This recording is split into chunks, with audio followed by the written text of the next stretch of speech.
Hello world, welcome back to Razor RC.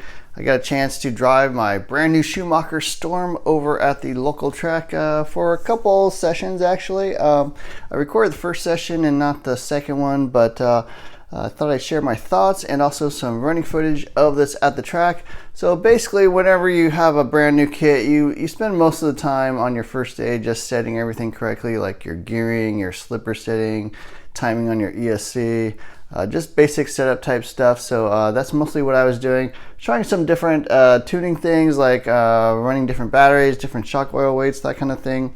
And I started out with the Jorn Neumann EOS carpet setup. Works pretty good out of the box. I pretty much ran it to a T, except I was running 7K diff fluid instead of 10K as he specifies. I think 10K actually would be better. So yeah, if you're building this kit, I would start with 10K if you're running on carpet. That's probably a little bit better. Now, did eventually break something. Not really the truck's fault. I smacked into like a concrete cinder block basically right here on where the sway bar mounts, and ended up breaking this little S2 plate up front, and then also part of this hinge pin brace here. So got those on order. I'm going to upgrade to the aluminum one just for the heck of it. I don't think this is weak or fragile at all. I smashed in, I basically jumped through the air and landed straight nose down into a cinder block, so something was going to break. Not a big deal, but one thing I would note is that this piece is different from the Cougar laydown. So if you want to upgrade to the aluminum piece, or if you want to have spares, make sure you get the Storm version.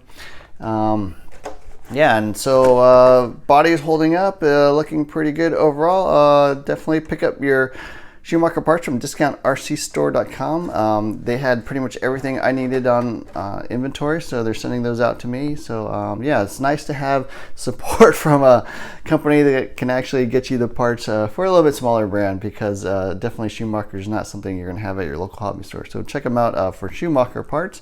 And yeah, I'll show you my running footage. I basically ran a few laps, made some changes, kind of describe what I made changes to, and then run a few more laps. And you know, after a series of that, it was running a lot better towards the end, a lot quicker, more consistent, easier to drive.